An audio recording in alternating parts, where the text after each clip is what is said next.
particularly in the postseason. Kentavious Caldwell-Pope ain't some scrub. He's a champion. He helped the Los Angeles Lakers win the championship in the bubble. He finished with 21 points. He's fully capable of doing that. Michael Porter hit a big-time three from the left corner in the second half. We understand what he's capable of as well. The Lakers are going to have to figure out a way not just to stop Jokic or neutralize him to some degree, because I think he's unstoppable, but they're going to have to do it with this offense because Denver has a plethora of weapons to throw in your direction, and I think they showed that last night. What are the Los Angeles Lakers going to do about it? And remember, unlike Golden State, Denver's not undersized. When you look at Aaron Gordon, he's not easy to push around. Jokic, certainly, you're not going to push him around. Jamal Murray is not some small guard. Michael Porter is not some small dude. So they've got some size. Bruce Brown, can't say enough about him either. These are guys that got size on them and are able to some degree to match the physicality that we saw the Lakers throw in the direction of Memphis, who was without Steven Adams and Brandon Clark, and of course the undersized Golden State Warriors. That's something we got to pay attention to. Listen, I think this has a chance to be a heck of a series. Last night's game was drama-filled in the last 4 or 5 minutes. I love the end of it. Lakers did a great job. Denver got a little tight. Jay gave you a perfect explanation of that with Anthony Davis, basically making it. And Gordon doesn't score enough, so they're gonna lay off Gordon and they're gonna double team Jokic. But I think Denver will still win. I would have picked them in 7 before last night. I'll stick with it. Denver in 7. And Stephen A. brings up something. There hasn't been a team yet to figure out how to defend the Jamal Murray, Nikola Jokic two-man game, and we saw so many different actions last night. There was a play in the first half where Murray threw it into the post to Jokic and then cut off him and hit a jumper. The dribble handoff game right here for a three. The pick and roll game. At times the Lakers were going underneath the screen. There was one in the second half where Schroeder went under twice right here and he knocks down the three from the top of the key. So as much as we could talk about the adjustments, I saw nothing last night where I'm like, oh, they figured out how to guard that two-man game.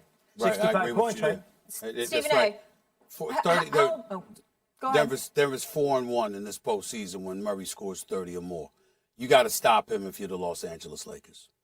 Stephen, how important is game 2 for the Lakers that they don't go back to LA down 0-2? Well, listen, I think it's important.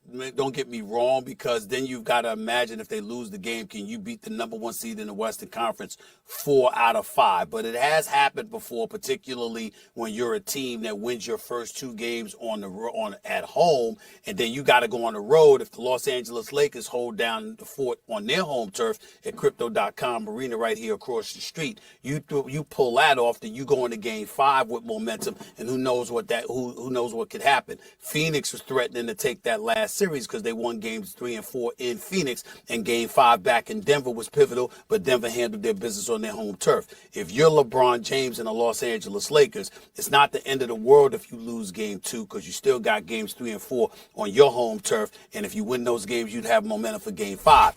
But it would behoove you to win game 2, because this is the number 1 seed Denver Nuggets that we're talking about here, with one of the greatest players in the world in Jokic. So you don't want to find yourself in that kind of hole if you can avoid it. And listen, LeBron is still LeBron. He's not quite as good as, he's 38 years old, but he's not quite as good as he used to be. Just a touch, not as good.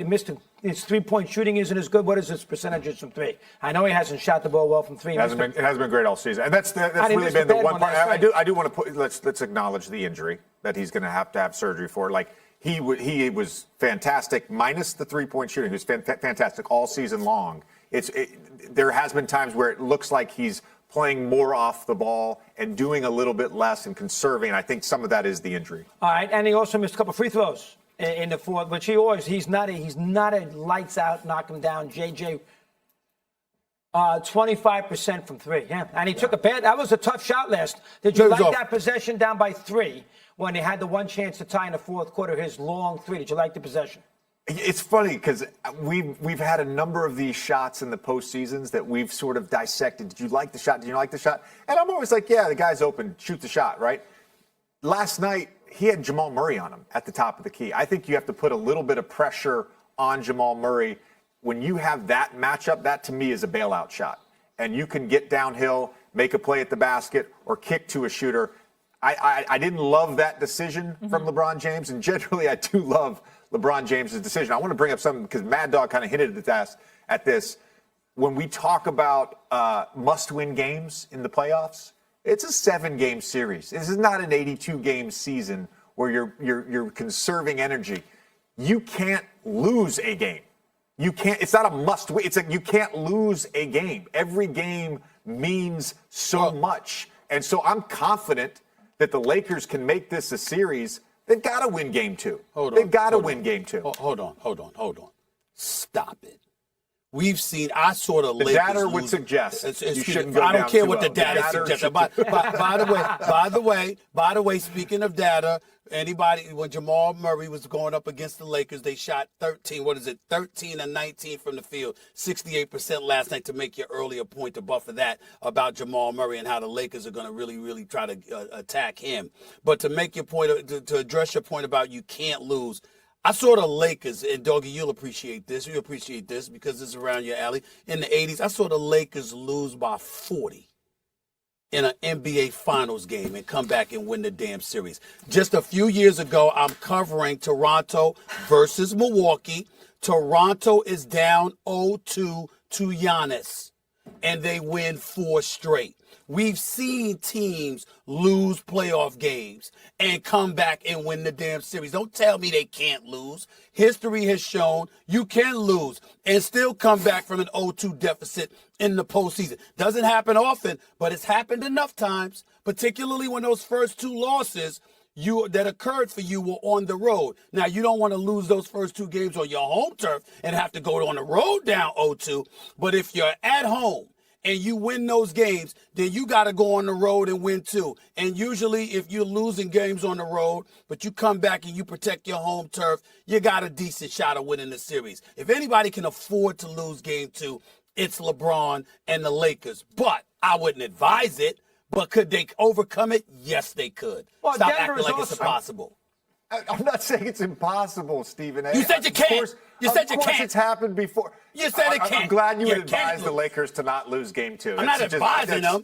You're the one that great. said you can't lose. You can't lose, as if it's over if they do. I guess I look not. at sport. I guess I look at sport a little bit differently than you. I guess. I guess we do. And you should know better. You're supposed to be the old man in the 3, not the young man in the 3. I mean, history shows this stuff. You the one that calls yourself the old man in the 3, right? That great podcast of yours, because it is great. The point is, that's the reality. You know better. You said can't. And Remember that's one not thing? necessarily true. Remember one thing about 85 that's interesting with the Lakers? That was the first year they went 2-3-2. So the Lakers lost game 1. Good job by Steve. 149-115, a Memorial Day massacre. They got killed. Got it. Oh yeah, I remember that game. They won. Yeah. Were you born yet? Were you 4? I was 1. 1. Stevie So, was. all right, so we're saying this could affect tomorrow. I'm just. I think no. Here's the point: the Lakers they were down 1-0. They lost the first game, Yeah. but they had 3 in a row at home because in those days in the finals they played the 3 games in a row at home. Yep. And that was the first year they Yeah, did the it. split was different. And the Celtics won game 4, that series to go 2 up. If they played game 5 back in Boston, they would have won the championship again. But they had to play game 5 in LA, and the Lakers with their home court took a 3-2 lead. I know it's wacky to me bring that up historically, but I do think that is a little different. The Stevie comparison with Toronto Milwaukee is great. What was it, 3 years ago? Milwaukee. 2021. Right, Yeah. with the 2 straight. Yeah. All right. That game is tomorrow, but we got a game tonight, folks. The Eastern Conference Finals tipping off. Jason